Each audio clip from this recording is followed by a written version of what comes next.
இந்திரா கிச்சன்லேருந்து இந்திராமா பேசுகிறேன். இன்றைக்கி நம்ம என்ன செய்ய போகிறோம்னா டீ கடை இனிப்பு போண்டா எப்படி செய்கிறதுன்னு வாங்க வீடியோக்குள்ளே போய் பார்க்கலாம். இது வந்து 1 மணி நேரம் ஊறணுங்க. அதனால் நான் ஊற வச்சுட்டேன். நான் அளவு மட்டும் சொல்கிறேன், கேட்டுக்கோங்க.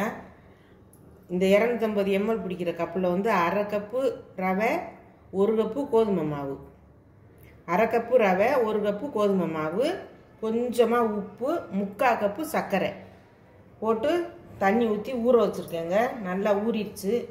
இங்கே பாருங்கள், ஏன்னா ரவையெல்லாம் வந்து ஊறினாத்தே நல்லாயிருக்கும்.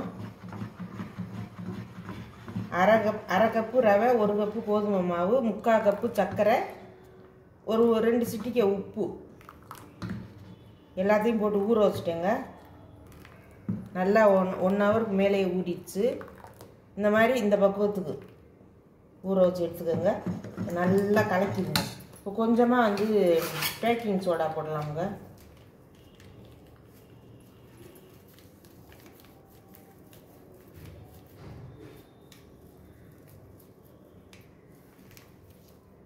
மூணு சிட்டிக்கு அளவு பேக்கிங் சோடா, அவ்வளோதாங்க. இதை வந்து நல்லா கலந்துக்கணும்.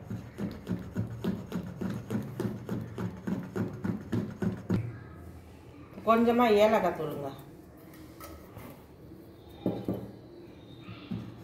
ஏலக்காய் தூள் லாஸ்ட்டாகவே போடுங்க, முதல்ல போட வேண்டாம். லாஸ்ட்டாக ஊற்ற போகும்போது போடுங்க ஏலக்காய் தூள், சோடாவும்.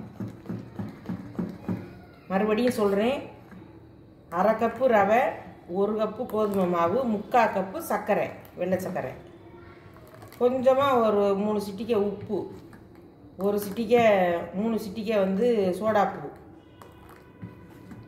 கொஞ்சமாக ஏலக்காய் தூள், அவ்வளோதான். இப்போ வாங்க ஊற்றி எண்ணெய் காஞ்சிட்ருக்கு.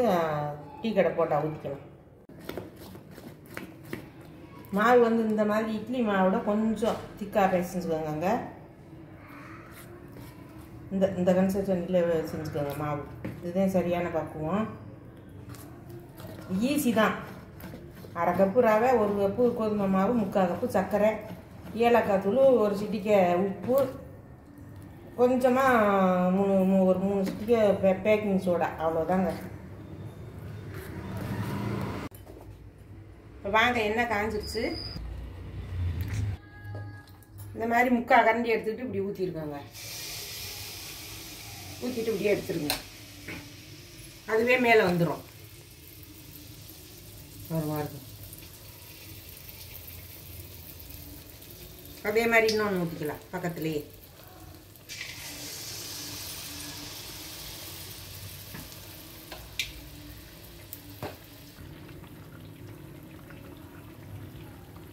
வாங்க திருப்பி விட்டுக்கலாம். பாருங்க, நல்லா முட்டை மாதிரி இருக்கு பாருங்க. சூப்பராக உப்பி வந்துருச்சு பாருங்க. டீ கடையிலலாம் இனிப்பு போண்டா வச்சுருப்பாங்கங்க, செம்ம சூப்பராக இருக்கும். அதுதான் உங்களுக்கு ஈஸி மெத்தடில் சொல்லி கொடுத்துருக்கேன். சப்போஸ் எதுவுமே நம்ம வீட்டில் ஒரு திங்கிறதுக்கு ஒரு தின்பண்டை இல்லைன்னா டக்குன்னு வந்து இந்த கோதுமை மாவு, ரவை இருக்குங்க, சர்க்கரை இருக்கும். நம்ம வீட்டில் டீ போடுறதுக்காக சர்க்கரை வச்சுருப்போம். அதை வச்சு ஈஸியாக பிள்ளைங்களுக்கு எப்படி செஞ்சு கொடுக்கலாங்கிற மெத்தடில் நான் சொல்லி கொடுத்துருக்கேன். இதே அளவுகளோட இதே மாதிரி செஞ்சு பாருங்கள். மாவு மட்டும் இட்லி மாவு பக்குவத்துக்கு பிசைஞ்சுக்கோங்க. நல்லா தண்ணியாக பிசைஞ்சிடாதீங்க. இட்லி மாவு மாதிரி, இட்லி மாவோட கூட கொஞ்சம் திக்காக இருந்தால் கூட பரவாயில்ல. இப்போ இது நல்லா வெந்துருச்சு பாருங்க, எடுத்துக்கலாம்.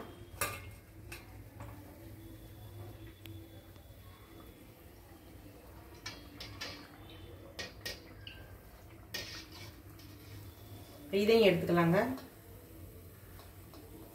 ஏன்னா 1 2ஆவே ஊற்றி எடுத்துக்கோங்க. ஏன்னா ஒன்றா ஒட்டிக்கிறாது. அது ஒன்று அதை ஊற்றி எலும்பி வந்த உடனே தான் இன்னொன்று ஊற்றணும். ஏன்னா டக்குன்னு ஊற்றுனீங்கன்னா ஒன்றா ஒட்டிக்கிறோம். அதையும் பார்த்துக்கோங்க. வாங்க, இன்னொரு வாட்டி ஊற்றி காமிக்கிறேன் பாருங்க. மாவு பாருங்க, இந்த அளவு பக்குவத்தில் வச்சுக்கோங்க. இந்த மாதிரி இருக்கணும் மாவு, தண்ணியாக இருக்கக்கூடாது. இந்த மாதிரி இருக்கணும். நல்லா பார்த்துக்கோங்க. அப்புறம் அம்மா சொல்லி கொடுத்தாங்க நல்லா வரலைன்னு சொல்லக்கூடாது. என்னோட ரெசிபி உள்ள நான் கரெக்டாக சொல்லி கொடுத்துருக்கேன். இதே அளவுகளோடு செஞ்சீங்கன்னா சூப்பராக வருங்க. இது எலும்பி வந்த அப்புறம் இன்னொன்று ஊற்றலாம். இது வந்துடுச்சு பாருங்க. அது அந்த பக்கம் ஒதுங்கிடும். இப்போ இன்னொன்று ஊற்றிக்கலாம்.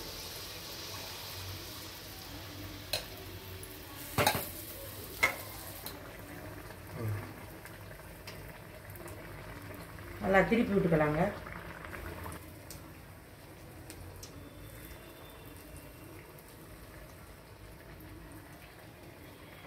இந்த போண்டா சூப்பராக இருக்குங்க, செஞ்சு சாப்பிட்டு பாருங்க. நல்லா இது செஞ்சுட்டு ரெண்டு போண்டா சாப்பிட்டுட்டு டீயோ காஃபியோ நமக்கு பிடிச்சது, டீ பிடிக்கிறவங்க டீ சாப்பிடுங்க, காஃபி பிடிக்கிறவங்க காஃபி சாப்பிடுங்க. எங்கள் வீட்டில் நான் வந்து காஃபி, எல்லாரும் நானும் எங்கள் பெரிய பையனும் காஃபி, எங்கள் மருமக சின்ன மருமகளும் காஃபிலே சாப்பிடுவோம். ஏதோ ஒன்று உங்களுக்கு பிடிச்சதை போட்டு சாப்பிட்டுட்டு வயிறு ஃபுல்லாகிருங்க. இது 2 சாப்பிட்டாலே போதும், திருப்தியாக இருக்கும் சாயந்தரத்தில். இப்போ பாருங்கள், போண்டாலாம் சுட்டு எடுத்தாச்சு. டீ கடை இனிப்பு போண்டா சூப்பராக வந்திருக்கு பாருங்கள். இந்த அளவுகளோடு நான் சொன்ன மெத்தட் பிரகாரம் செஞ்சு நீங்கள் சாப்பிட்டு பார்த்துட்டே எனக்கு கமெண்ட் பண்ணுங்கள். எல்லோரும் இப்போ செஞ்சு பார்த்துட்டு ரிப்ளை பண்ணுங்கள் எனக்கு, அப்போ தான் எனக்கும் திருப்தியாக இருக்கும். இந்த வீடியோ உங்களுக்கு பிடிச்சிருந்ததுன்னா லைக் பண்ணுங்கள், ஷேர் பண்ணுங்கள், சப்ஸ்கிரைப் பண்ணுங்கள், பெல் பட்டனை கிளிக் பண்ணுங்கள், எனக்கு சப்போர்ட் பண்ணுங்கள். நன்றி, வணக்கம். வாங்க போண்டா பிச்சு பார்க்குறேன், பிச்சு காமிக்கிறேன். பாருங்க, அருமையாக வந்திருக்கு பாருங்க. போண்டா சூப்பராக வந்திருக்கு பாருங்க. உள்ளே வந்து நல்லா சாப்பிட்டா வெளியில் வந்து நல்லா ஸ்கிரிப்பியாக இருக்குது பாருங்கள். இதே மாதிரி செஞ்சு சாப்பிட்டு பாருங்கள், சூப்பராக இருக்கும்.